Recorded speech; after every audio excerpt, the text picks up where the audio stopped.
Alright, welcome to ladder class. So today we're going to go over how to use ladders and ladder accessories and stuff like that.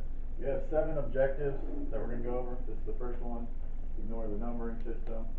First one's safe practices, just kind of general stuff. Using ladders, carrying ladders, placing ladders, securing ladders, raising and lowering the ladder, safely working from a ladder, and our last one is assisting a victim down a ladder. And then we'll go out to John Anderson. We'll do 2 skill sheets. One will be the 2 firefighter ladder carry and raise, and the second one is assist an unconscious victim down the ladder. First part is PowerPoint.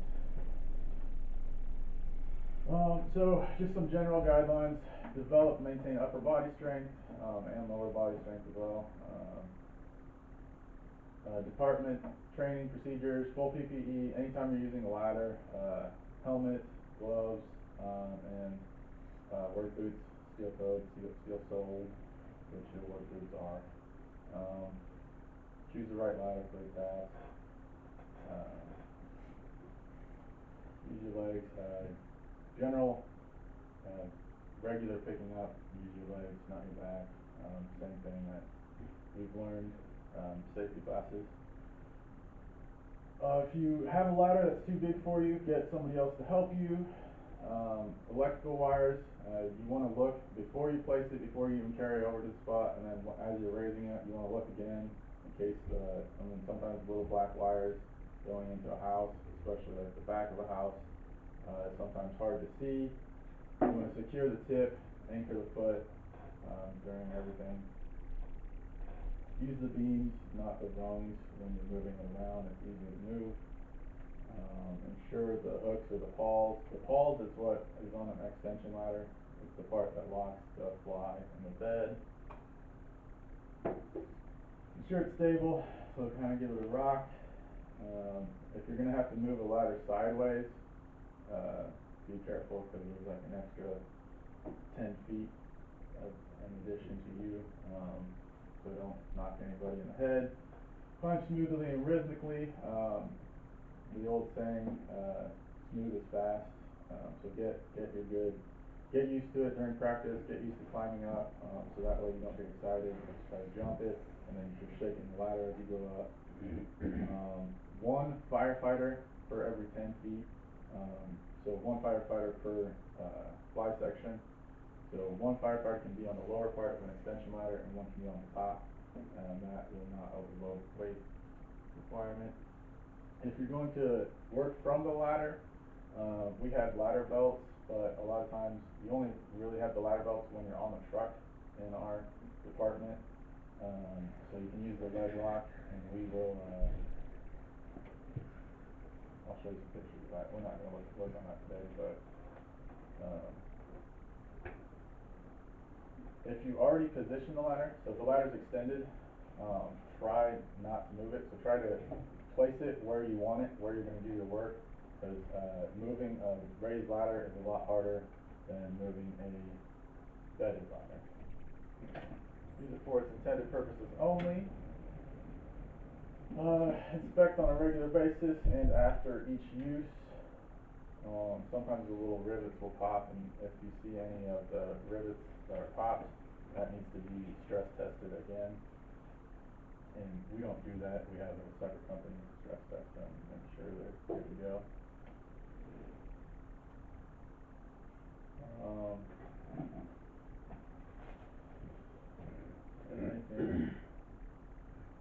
Never slide down a ladder. We've all seen the cool YouTube videos, but even in an emergency, it's unsafe and may result in serious injury or death. So this guy is lifting with his legs, not his back, as he should be. Smooth and controlled movement. Teamwork is important. So the butt end here is going to be the direction you want to be walking. So if he lifts this up, he's going to put it on his left shoulder and go coming out towards us. It makes it easier for you to place the ladder. So you go butt first, and then you raise it from the tip. Which I would do another side because I'm right-handed, but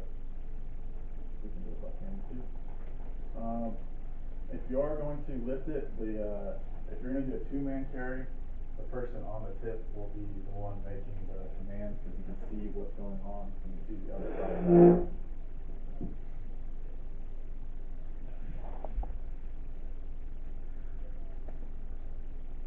This is, again, the look up, railroad wires, and look up again. When you're raising it, you want to keep 10 feet away from energized as far as possible. So don't try to get 10 feet just so you can. Sometimes you can work around electrical wires. So this is kind of showing you if you were to do it like a normal raise, you would get electrocuted so you can adjust it and go side to side and then just make your adjustments place from there. All ladders can conduct electricity, and ours are all metal, so they don't have to be lead to zap you. This is showing all ours are metal, so all ours are on the left. The bed is the first part, the fly is the second part, the part that moves up and down. So the fly needs to be out, so be aware of that when you're climbing. You're going to have a little step up as you're going up. And that's just how they're manufactured and placed, unlike wooden ones, which we don't do those. Don't worry about that. We don't have to tie off. Ours are closed, which is nice because you don't have to waste time with this super long rope. Kind of a nice system. You pull it up and it loops itself, so we don't have to worry about that.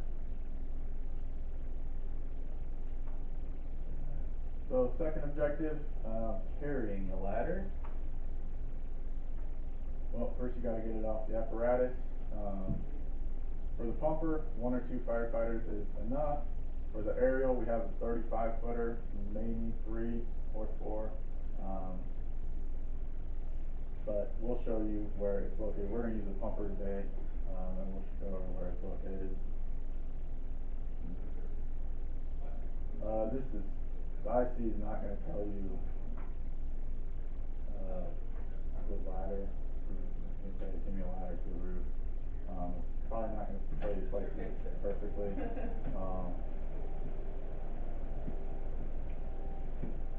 Two means of escape. So if you throw a ladder to the front, throw a ladder to the back as well. So A side, C side, B side, D side, that type of thing.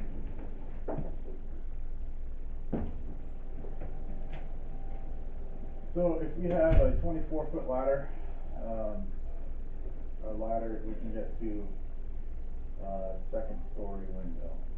An average story is about 10 feet on a residential. If we get anything more than that, we're going to be using the aerial.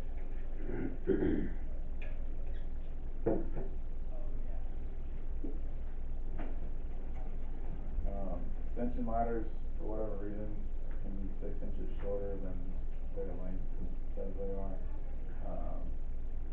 The ladder's reach, once you figure in the degree of the angle, you're not getting 24 feet high, you're getting 24, you're getting more like 22 or so. When you're placing a ladder, you want to be, OSHA says at least 3 feet, so 3 to 5 rungs above. So when you're climbing up, you can hold on to something and climb around it, as opposed to coming up right onto that, and then you don't have anything to put your hands on. For ventilation, this window, you want to go to the upwind side. Upwind is, there's smoke coming out the other side, so it's self-explanatory if you got smoke coming out. And then if you're going to do a rescue, we'll go over something kind of like this. So it's easier to carry people out if you go straight to the ladder. If you've got a big commercial structure, a lot of times the wall will come up higher than the actual roof. So you may have to place a ladder on the parapet and then place another ladder to get down it. So like ours has a parapet, but it's only like a couple feet, so you can step down easily.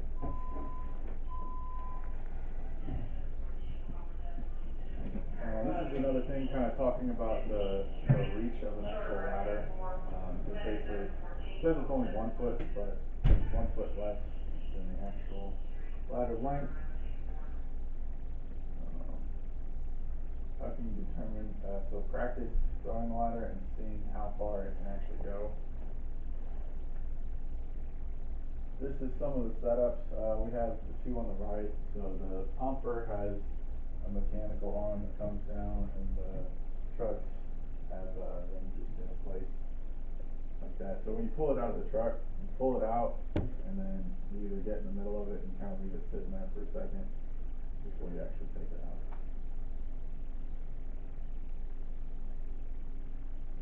So yeah, know what you have. It's like anything, know your equipment. That's the first thing to learn, is where stuff is and how stuff works. You play with stuff, you get efficient at it, and you know if you can do stuff with your eyes closed, then you can do it in an emergency. We do have a marking, but we'll look at that when we go out there. It makes it easier because when you're reloading a bladder, a lot of times you get it sidetracked and how does this fit?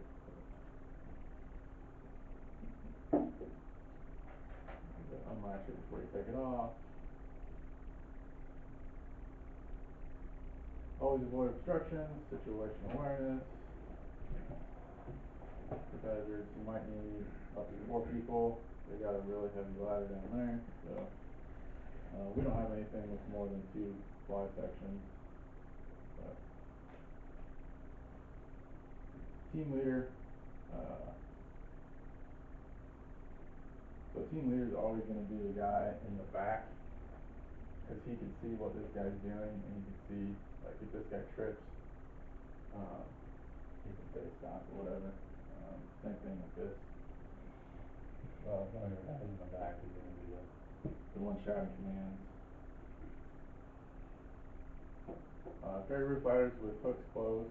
So those are these things. They will pop out whenever you're carrying it around the ground. Until you're ready to actually deploy it, don't have those popped out. Carry the foot in first, so it makes it easier to throw it. You want to carry it slightly below eye level. So they've got a good example. See how his kind of tipped forward, so he can see stuff better.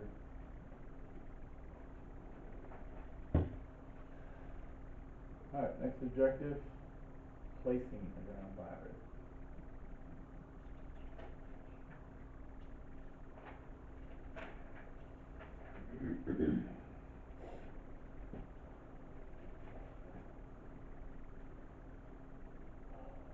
So still look for overhead electrical wires. They're going to harp on that constantly.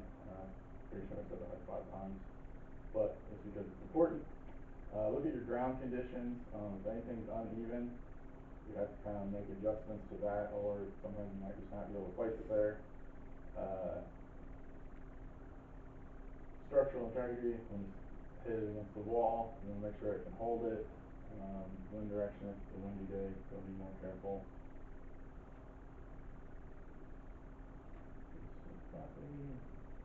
This is again like the pictures we looked at earlier.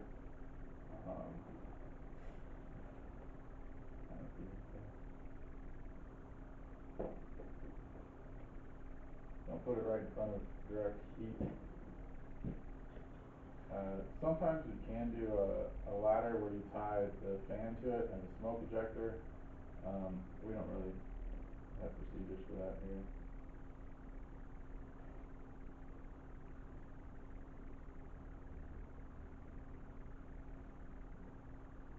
So your climbing angle, so as you climb up, it should be 75 degrees is the perfect. That's about a 4-to-1 ratio.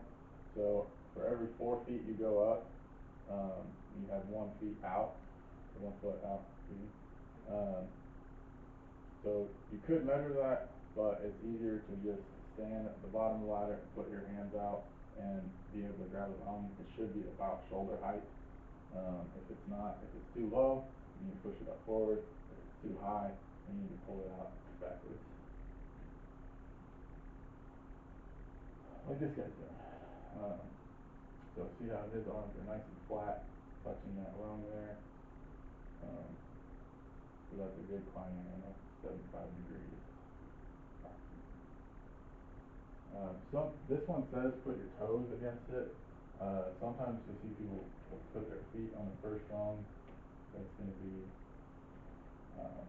slightly, it will be slightly lower because you're going up a foot, but this is how the safety picture says to do it. Next objective, securing your ground ladder. So we can tie into something if we have something to tie into. Always tie the halyards on the tension, but ours are already tied, so convenient, we don't have to do that. Heel the ladder, we'll go over that today when we're out in John Anderson. So basically, you have the ladder, you just kind of put your foot right against it, so it's less likely to shake. Even if you're doing it by yourself, you hold it, so work from it. Wear all your PPE, stay alert, falling objects, falling firefighters, that type of thing.